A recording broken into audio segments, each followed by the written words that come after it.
Hey guys, if you're looking for the Portland Real Estate Investing Podcast, don't worry, we're still here. We're now the Realized Gains Podcast. We have the same great guests and interviews, and of course, the same great hosts. Check it out. The equity. So you're saying that you could help current owners if they wanted to break up their ownership and tap their equity, you would be able to offer them a solution. That's literally our marketing campaign in Maui. Oh, okay. Where we are not seeking out like a property to buy or whatever. We're saying vacation homeowners. Yeah, we know you're here 3 months a year. Yeah. And you're paying 12 months of expenses. And okay, maybe our market's down 10% or whatever it is in Maui right now exactly, but you've been up 120% over the last 10 years. Let's help you sell out some of that equity. You keep your ownership share, nothing happens, still and we manage the property or whatever. Yeah. And you're, okay, so maybe next year you'll have to rotate, whatever, but it's no punishment to us that we have to sell 50-50 ownership shares. To me, with some of those properties, that's even a better way to own it than 6 more people.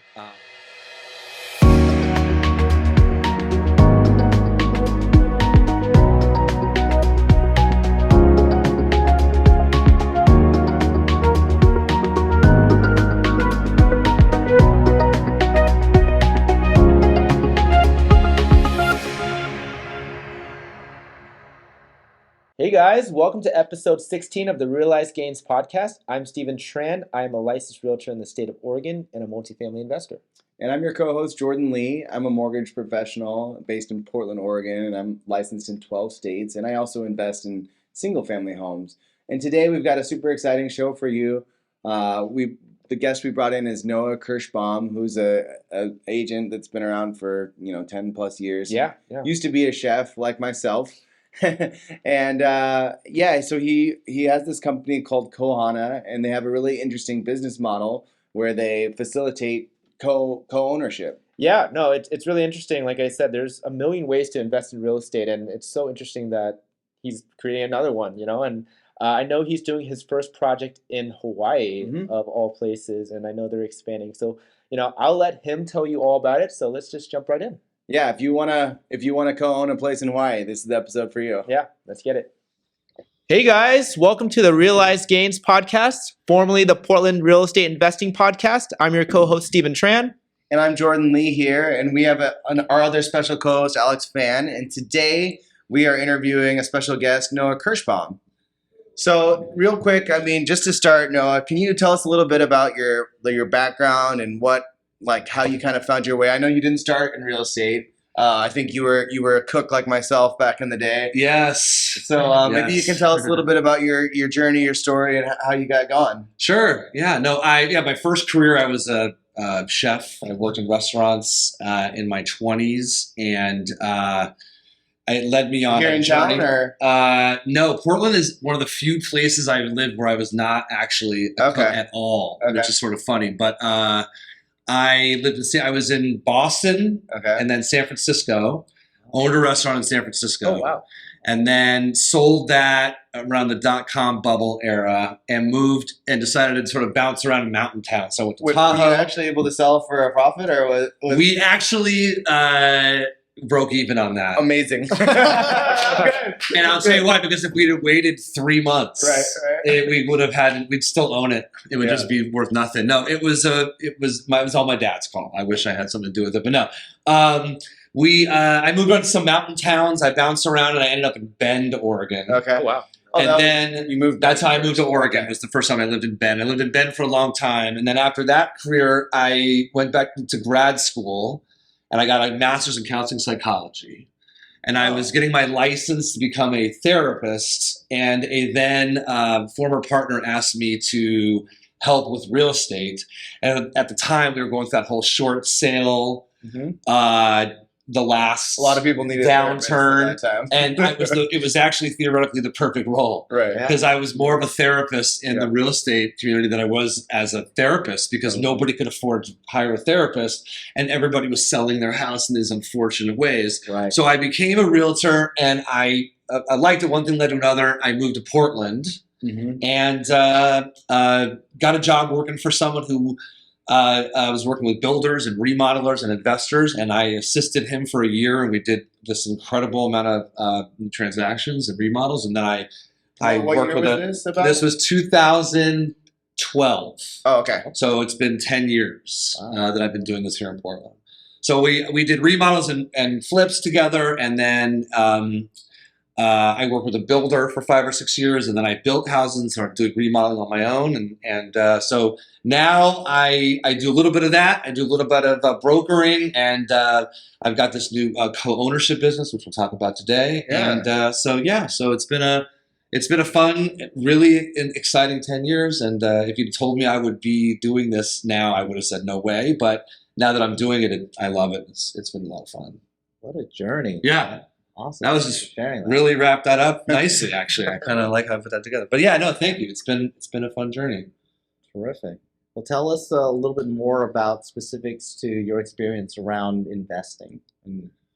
Yeah, I mean, so I helped a developer, and I helped you, and I helped other people. 2012 was like prime. That's when I bought, and like prices were low, rates were low. Yes, it was a great time to find projects for a builder because the expectation was that a builder could get in and divide something at a really low cost, and everybody was kind of okay with that. And it was like, how was the city doing that at that time in terms of like permitting? It was great. It was actually really great. And, I'm on social media following. I'm friends with a lot of these big builders, and all they do is complain about permitting in Portland. and none of them were saying that in 2012. They were all building a lot of giant houses or subdividing houses and doing one giant house and then something really creative in the other one. And that was happening a lot because it was really easy, and you knew it would take 90 days or it would take 9 months, and you just kind of knew when you went to the city. And something happened like 4 or 5 years ago where all that really did change, where it is now very difficult to get anything done, and getting a lot line adjustment must be very difficult right now. It used to be really easy to do all that stuff. So most of your developments were in Portland proper, like Portland, Multnomah County? Portland and Happy Valley. Okay.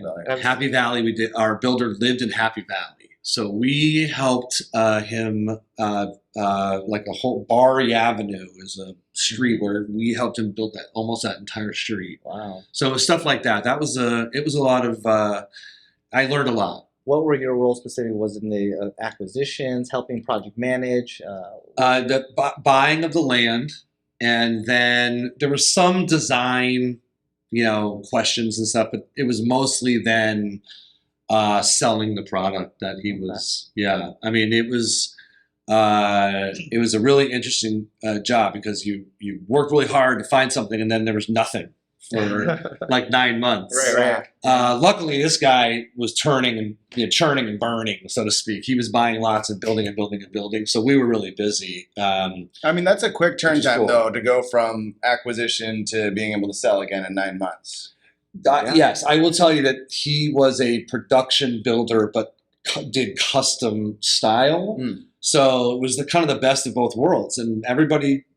There were some people that that complained about stuff during inspections and stuff, but I've never heard of anybody going back to him and saying you built a bad house or something like that. So yeah, it was impressive to be around that. Yeah.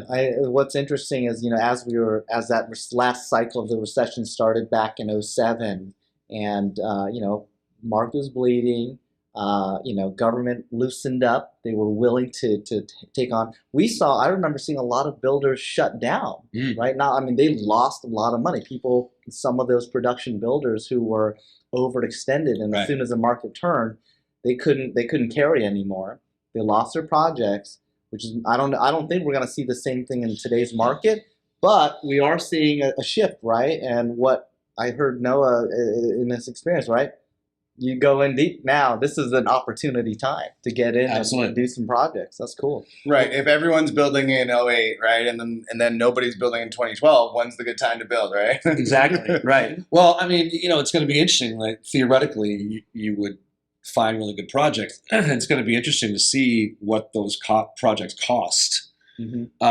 Everything. The hard part about putting together a project now is all the stuff you're building is really expensive. In 2012, it was, again, the lot was inexpensive. Lumber was inexpensive. It was really this incredible time to build. Now it's going to be interesting to see, refrigerators are really expensive and hard to find.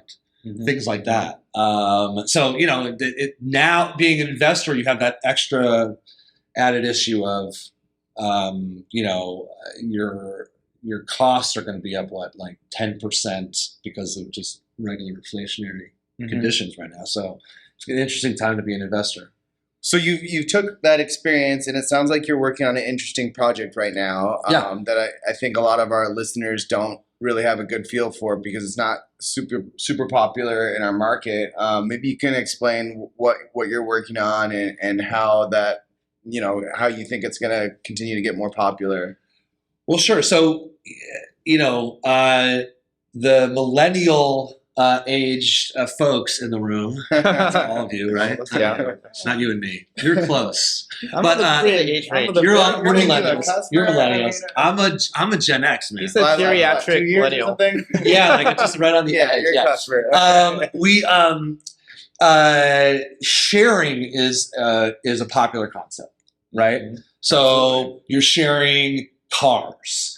We have this actually service starting here now. It's big in LA where I'm from, but like you can rent someone's pool for the day, right? And that's starting to happen here, right? Yeah. So we're into this. We're in the sharing world, and I think as we come into out of whatever economic thing we're going into, I think it's only going to be more sharing. The guy from WeWork is doing this new thing with rentals where it's almost like a WeWork for rental properties. I forget exactly what it's called, but it's like sharing space within your space. So it's like a whole new take on renting. Our concept is not new.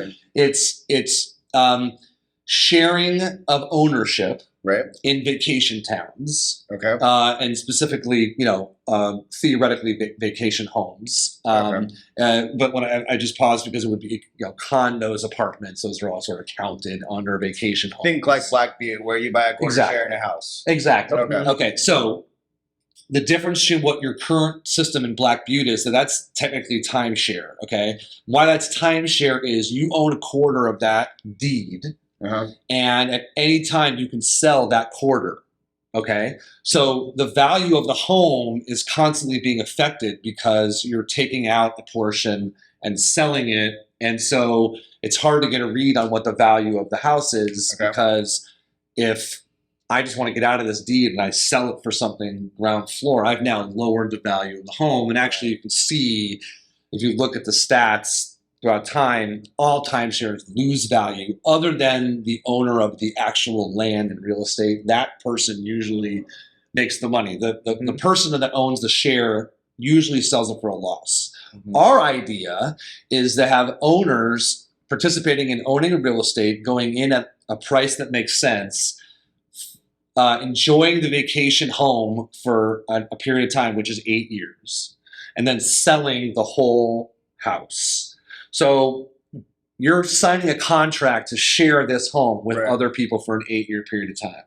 And if there are circumstances where you want to get out, we would help facilitate that. We're just not selling portions of the deed because when you do that, you lower the value of the home. And our idea is you're investing in real estate and you're investing in your vacation home.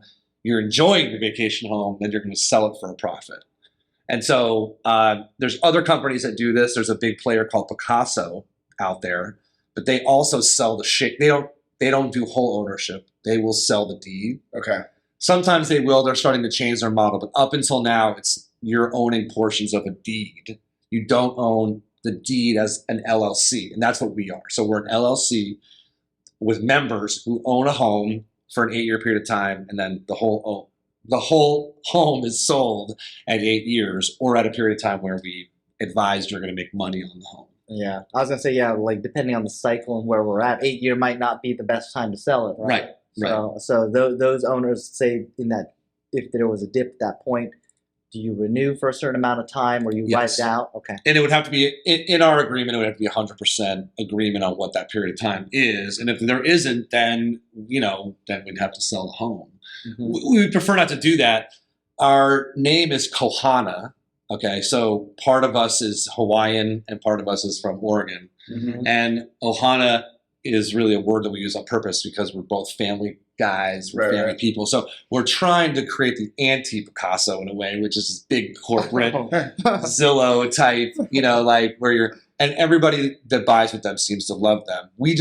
We're looking for something just smaller, more family oriented. And by the way, since I've been in this world, there are all these little fun regional kind of companies like us.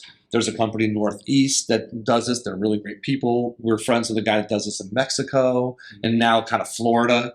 So it's a trend and it's kind of out there and we're jumping on that trend. So go ahead. I was going to ask, are you guys buying the house outright or are you financing it or is there an option to do one or the other?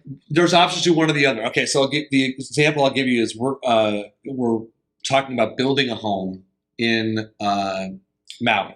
Okay. And so we as a group would, we're going to take out a construction loan and do the project. Right. But when the project is done, our developer is going to essentially buy back the home.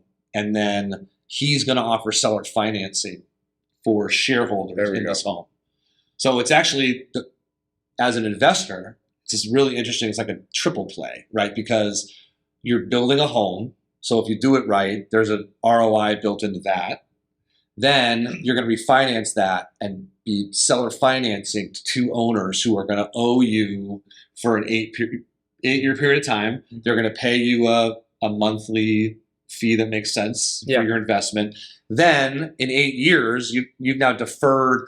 It's like a foreplay because it's a tax deferral thing also because now you're not paying capital gains on the sale of the house. Right. You're deferring that. Then, so you get some money now and some money in 8 years, and then when you sell the home, theoretically you'd make a profit on that. So that's like 4 or 5 investment plays actually in that one. For us, if we're going to buy a house, we would want to buy it and almost have it be like a flip.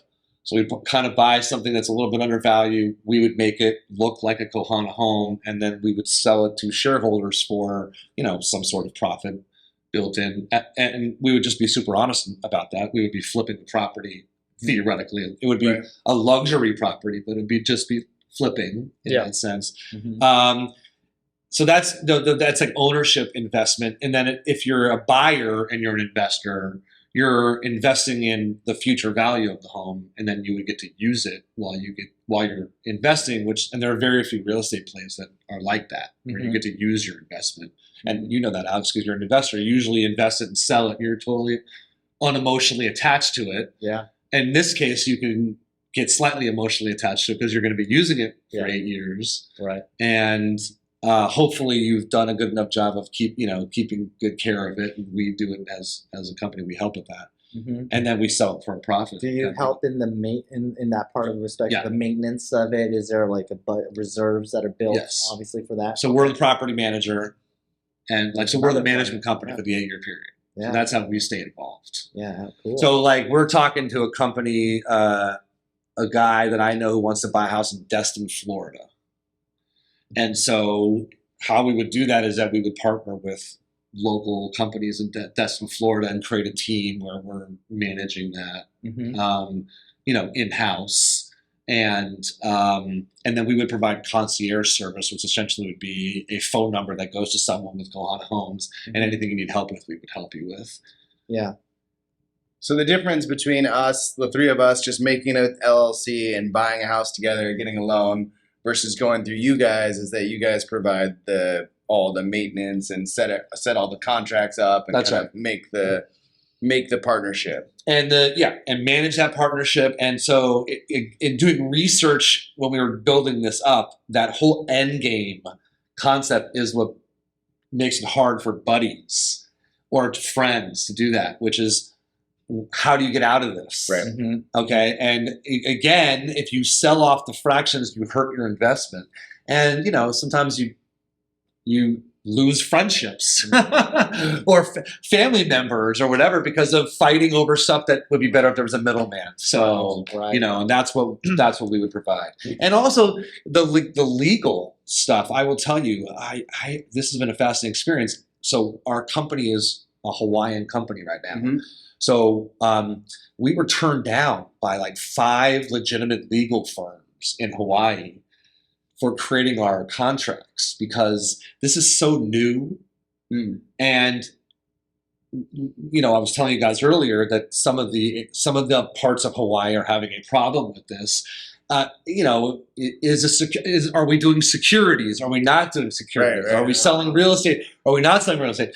We are sort of at the beginning of all of these things, and Picasso is wonderful because they have all that. They can do securities. They just pay someone who does it. They can do this. They can do that. These little companies where you're skating on the edge of doing a few things, that part is hard, and it's you could theoretically, if you said to your two buddies, hey, this is a great house in Hawaii and we're going to make a lot of money on it, and you all go in and you don't, they could sue you for that. Right. And take out that whole thing and let someone else do that. That's the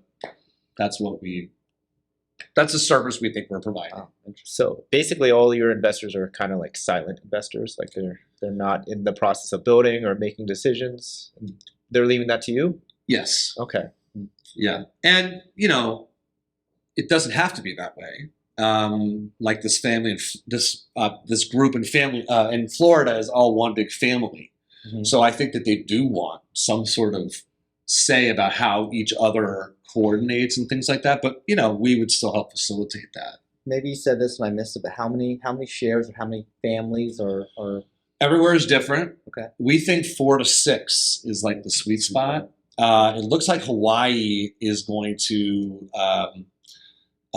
challenge the number. We're waiting to see how that turns out. But some of the companies do 8. We've thought about this, like the rotating system of how often you use the place. Yeah, I mean, a year is a long time to be on vacation. That's right. That's right. And by the way, if there's something that we would help do is we would prefer that we didn't do this because some areas are against it. But if you want to short-term rent your ownership here because you couldn't use it, I was going to ask about that. Your times of year, right, of being able to do that and make some of your investment back are better if you have 4 owners instead of 8 owners or whatever. Sometimes you're just, you're in a bad year no matter what, or an off season no matter what. Sure. Right. But we just think rotating schedule wise especially like in Hawaii, 4 to 6 is better than 8. But Picasso, I will tell you, does 8 everywhere, but in Hawaii they're doing 4. Okay. So yeah. Yeah, I purchased a timeshare once, and it was definitely, being totally honest with you, I feel like one of the worst things. Not that it's bad in theory, but when it comes down to, we want to go use the place, we want to book it, they're literally, you have to go book a year in advance. That's you have to know when you're going to go a year in advance, or else you have no way to reserve your space. That's right. And as a family, I have a family, you can't really predict when you always want to go. So what's your management system of how you allocate that to the co-owners? Well, so it's like almost like a fantasy football draft at the beginning of the process. And so, we go back and forth about this. Should we be consistent with all houses or whatever?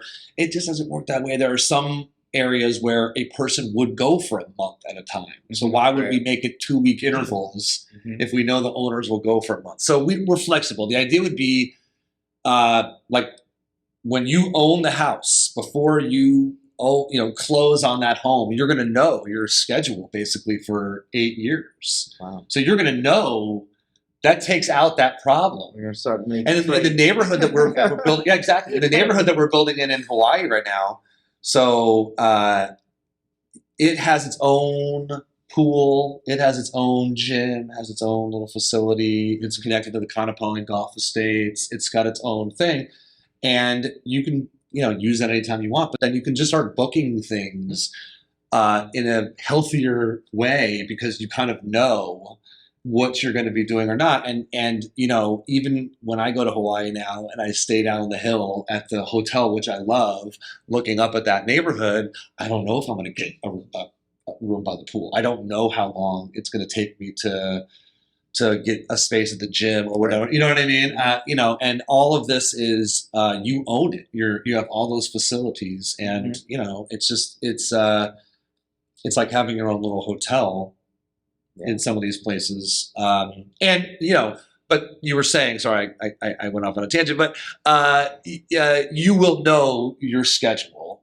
so that there's no gray area. Now, the other cool part about that is you could say, hey, I already know in 2025, Christmas, I'm doing this and it's not going to work. And then we just start like trading with each other.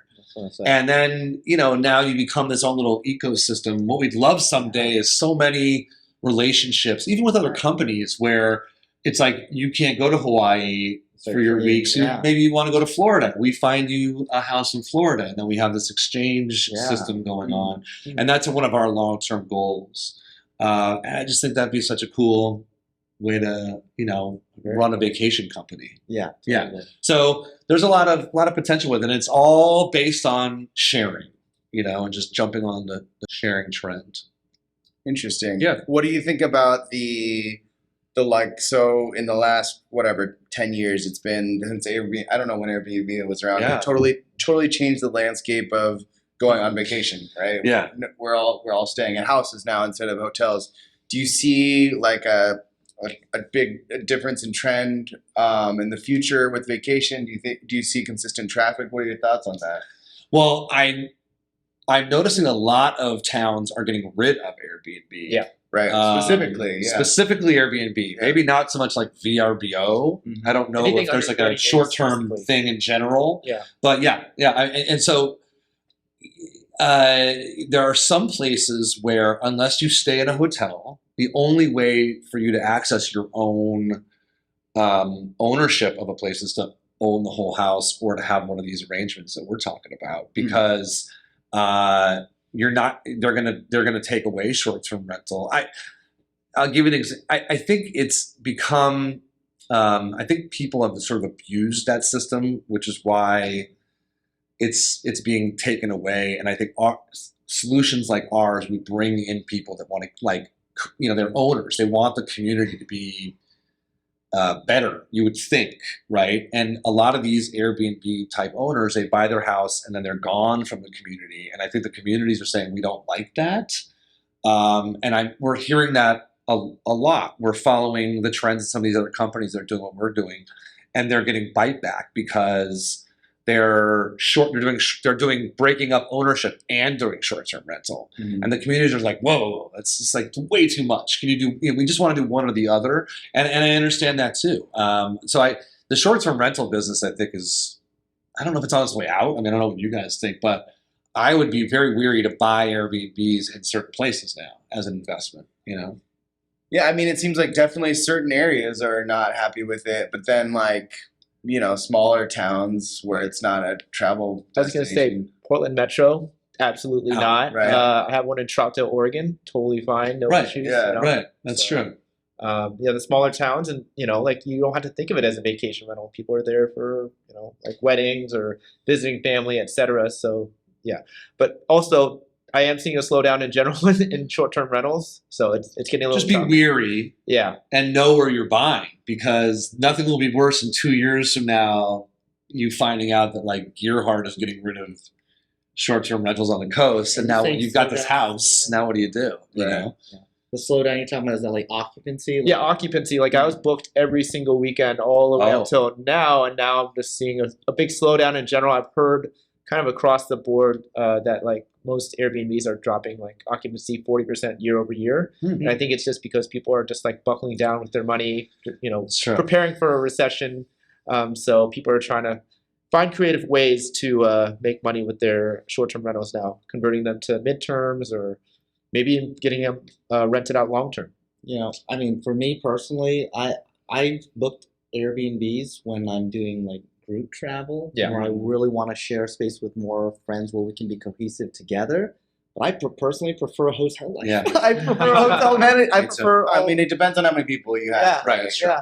If it's just like you and your wife, typically a hotel, right? But if it's like 10 people, like a family get together, usually it's an Airbnb. Yeah, nice big and of course it depends on the destination, as we said. If it's a really high tourist area or attractive area where hotel rates are generally higher, it offers a secondary market for people to still be there. So I think, I don't know if we'll see it completely go away, but I definitely agree. We're seeing a lot of cities tighten up their restrictions. I know that, for example, Lincoln County this year passed a new measure for all areas of unincorporated Lincoln County, no more short-term rentals. Yeah. Well, and by the way, an interesting solution to, I mean, people still have equity in their home. I mean, if your equity went up 50 or 60% and now you're down 9, you're still up a pretty good number. I'm not a mathematician, but that's still a pretty good number, right? Yeah. So you can tap into your equity. If you have an Airbnb where now all of a sudden no one's accessing it, but you still want to own it,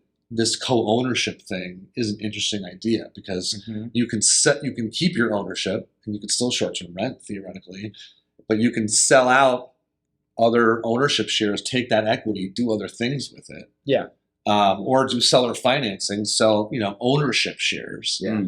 And, it's an interesting solution to not being able to short-term rent, but wanting to make money off your properties. That's an interesting point. The equity. So you're saying that you could help current owners if they wanted to break up their ownership and tap their equity, you would be able to offer them a solution. That's literally our marketing campaign in Maui. Oh, okay.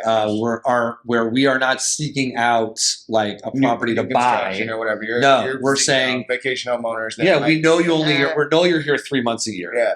And you're paying 12 months of expenses.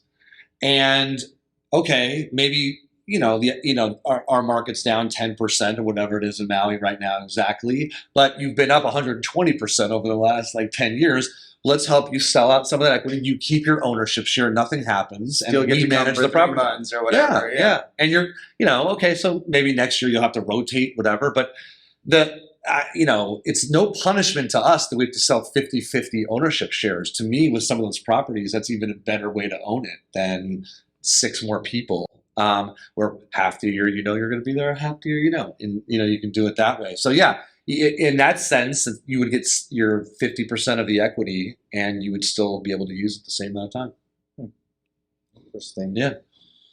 So how are you? You're in Maui. You're thinking about scaling through the islands, or are you focused on that? Focus on Maui. We just started.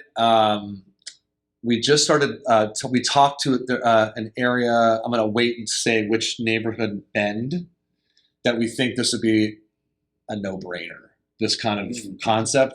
That place currently doesn't allow multiple ownerships for the facilities in each home, but it doesn't make sense. Why not?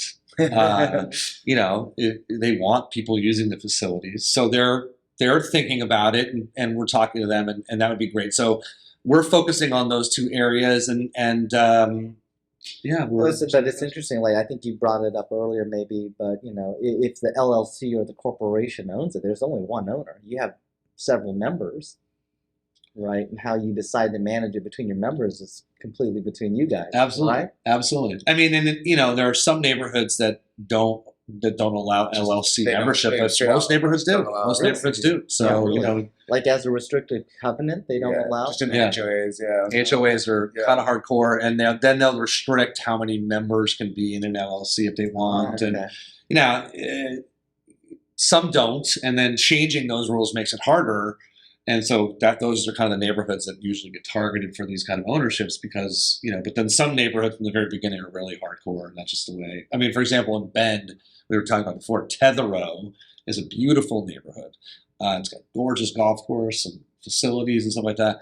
And they have a very large portion of their ownership as LLC. Yeah. Mm-hmm. And yet they don't allow for multiple owners. But I guarantee you, if they audited these LLCs, they would almost all be multiple owners. How many members are on? Yeah. Maybe when they first applied to the LLC, there was one owner on it, but it's pretty easy to go in and add a couple owners. Exactly. And so it doesn't seem to make any sense, but I think the exciting part is that we're at the beginning of this, and I do think people are going to mellow out on this because they need people coming to play at the golf course and going to the restaurants and stuff like that. Yeah. I mean, we're trying to be welcoming we welcome members of the community where we're going, but we want commerce in all these places. And I think there's some of these companies that don't think about that, but we're trying to.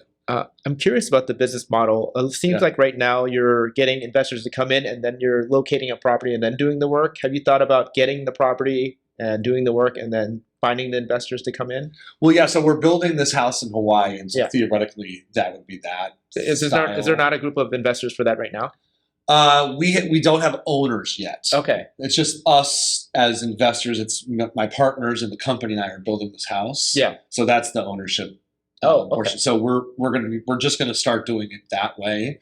We have a couple different ways of doing it, which is that way, which is finding a project that has a little bit of room, so you can design it and flip it and be an investor, or being a developer, wanting to invest and then staying on as as the lender for people coming in. So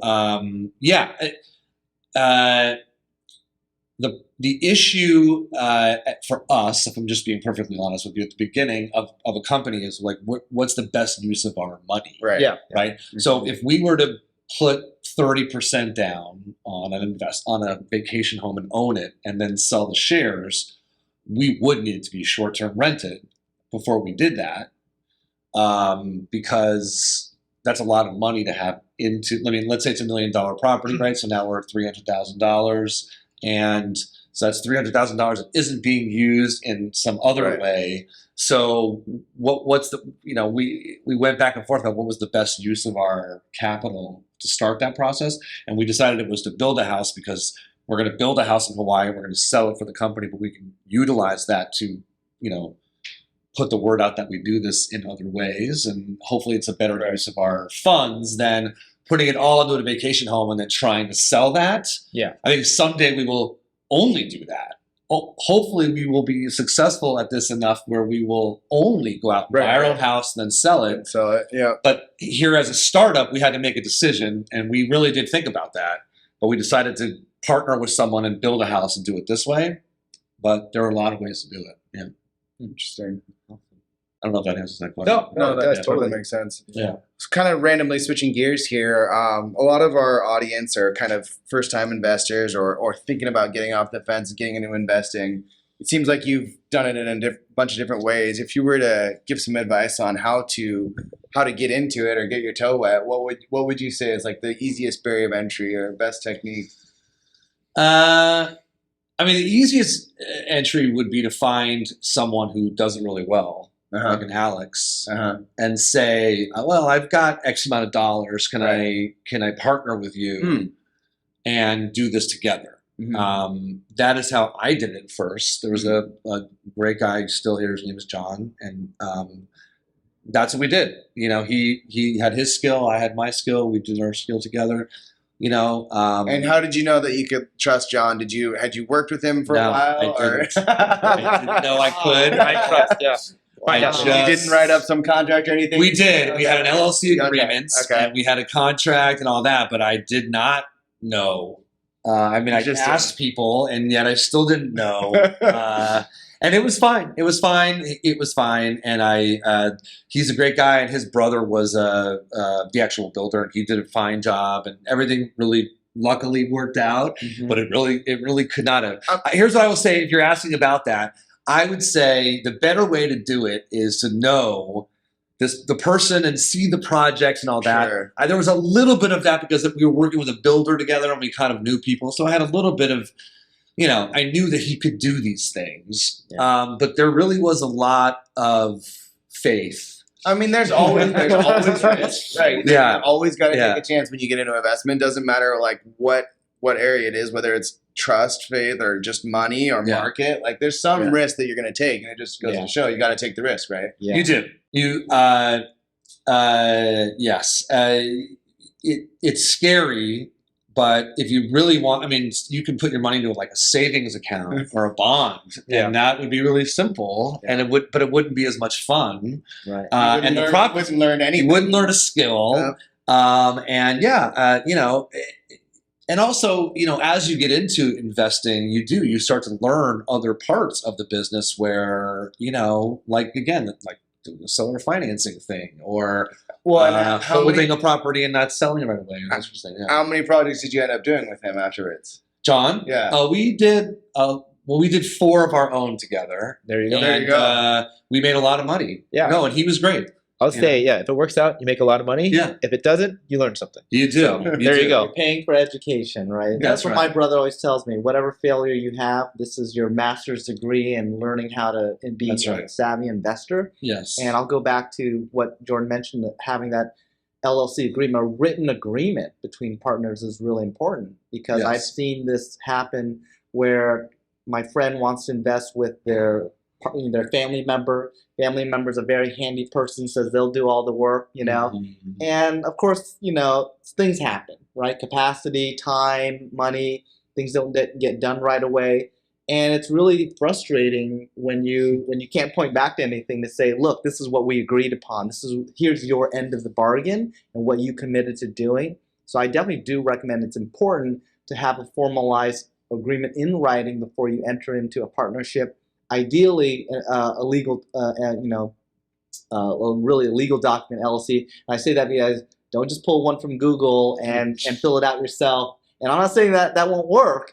But, I've learned, too, there's a lot of value in having good legal representation. I mean, these contracts deal with a lot more than just, like, bad partnerships. Like, what if somebody passes away? Like, who does it go to? What happens here? Totally. So that's really important. And I will say, now that I have invested in a bunch of things, I would say know when to back out at the beginning based on not getting what you want, right? Okay, so, like, for example, if you're doing an agreement like we were just talking about, and let's say your builder doesn't want any penalty for being late, or you have a time where you want to be done and you want to be built in. Well, this is what happens if you're late and whatever.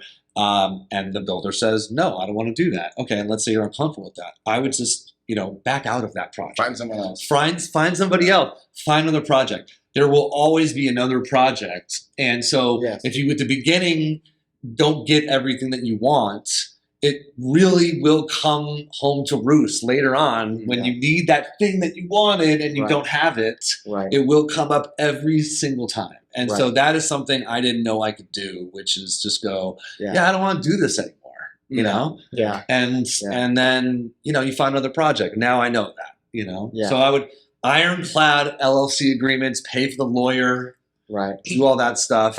These are what called default remedies, right? Like what's going to happen in the event this happens? That's right. And then and make it win-win. Like this is a part. If it's someone like you do want to have a successful partnership with, they want it to work out too. Yeah, right? sure. But it's got to be equitable. Yeah. Oh, yeah, and just, and having it be an open process at the beginning when, let's say in the middle, your electrician blows something up and one person has to tell the other. Yeah. It makes those other conversations a lot easier when you have these hard conversations at the beginning. Yeah. Well, I think we hit on earlier supply chain right now, like things taking longer than expected. Sometimes it is a little beyond your control or things happen. I'm still working on one of my projects and we had $10,000 of flooring stolen out of the property, and all the tools, of course, and some other things. But we've got to reorder flooring. It takes another 2.5 weeks basically to get it here and do all that. So things happen. Yeah. Things happen. But, you got to try to address it up front. It'll save you a heartache later, right? Absolutely. No, I just built a house in Hawaii a couple years ago, and we got shut down with COVID because of COVID. Oh, yeah. And if we didn't have those agreements, something bad would have happened between us. But it was just like, there was nothing to talk about for 10 months because everything was like, all right, we're waiting. We're waiting now. And we already know, we know who we are. We know what's going on. And, when it was over, we put the house on the market and sold it in 2 seconds. But wow, if we hadn't had that, if we were just two guys building a house in Hawaii. So that's kind of interesting. So you had to stall construction for 2 years? No. Luckily, the day we were supposed to go on the market was March 11th, which was the day they shut down America in 2020. Okay. So, but your project was already complete? It was done. Okay. So that house my builder lives 3 doors down. Okay. So it was like it was the worst 10 months of my life, but also I'm grateful for so many things that were set up because it was just in the end, I know this is going to sound pretentious, but it was just money in the end. Right. It was in the end, I had more interest payments for the period of time that it was over, but my bank negotiated with me in the end and everybody walked away with one thing or another. But yeah, no, there were projects in that development where they just had to sit there. Yeah. So they had to sit there, unable to do anything, and they had to pay all that interest payment during the COVID shutdown. So some people really did lose out. That was a tough one, but I learned talk about learning a lot. I learned a lot about the lending world and who are your friends out there, and Did deferment not happen like soon after, or?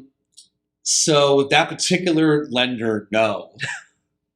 It took me, I called a lawyer in Hawaii and asked a lawyer what I should do. And the lawyer said, stop making your payments and then they'll start talking to you. So that's what I did. I missed the payment and then they started answering my calls. Yep. And we negotiated. And literally the day that they were supposed to like blow something up based on our agreement was the day they opened up the island. And because we'd had these nice conversations, they kind of forgot to call me for 2 weeks, and in those 2 weeks I got 3 offers. But if we had had this contentious relationship or this really bad thing or we didn't have things in place, I don't know what would have happened. But it was fortuitous and also horrible. But yeah, no, it was again, I had a lot of experience where I put myself in a position where I didn't know I was protecting myself, but because we'd had these agreements all set up that I knew I needed to have. Yeah. And this is also, I don't know if you would put this in later or take it out, but then I learned this other thing about recourse and non-recourse loans, which I didn't know before, but now trust me, I know everything about those. The difference between even if you have a non-recourse loan, but you have an LLC as opposed to an S corp, there are all these ways where you can really protect yourself out there, and if they allow you to have these products, not everybody gets a non-recourse loan, but anyway, it was not profitable, but boy, I learned a lot. So now we're building another house, and I know the questions to ask, and so it was educational. Oh, so even though values went up in those 10 months because of the extra interest that you had to pay, it ended up eating into your margin, huh? Yeah. So it was brutal. And look, I mean, there wasn't much I could do. I signed an agreement that said it didn't matter if there was X, Y, and Z. I had to make these payments. Right. And I couldn't have conjured what that thing would have been, right? Now I know, which is a pandemic. And assume you're going to have a pandemic. Yeah. There's not exactly every time. a force majeure clause on a mortgage, is there? No. It's just, it is what it is, But luckily everybody was, wonderful. So awesome. Yeah, I mean, in the end. And now my business partner on this co-ownership business is my realtor on that project. Oh, cool. So, there you go. I made a business partter. Yeah, that's how I came to Keller Williams. You got your master's in non-recourse loans. So yeah, there you go. I should teach a course now. Yeah, I mean, for sure. But yeah. Terrific. Well, thank you, Noah, for sharing with us. Any other? Yeah. How can we find out more about Cohana, and how can people reach you? Yeah, if you go to kohanahomes.com, which I'll send all the stuff to you. I think I've sent you guys some of the stuff, but you can learn everything. There's a card to fill out where if you just put your name and email or something, I'll get back to you personally. And you can look up on the site how to be a buyer, how to be a seller, how to be an investor. It's all laid out for you on the website. And then I'm happy to provide all those, any information people need. And also, if you think you want to own something in a place and you're not really sure, or you think you want to do some of this flipping, you can also reach out. We can help talk that process through and see if there are any investors out there who want to do this. I think we got a few. Yeah. Great. Thanks so much, man. Yeah, we really thanks for having me, guys. Appreciate it. Thanks. All right.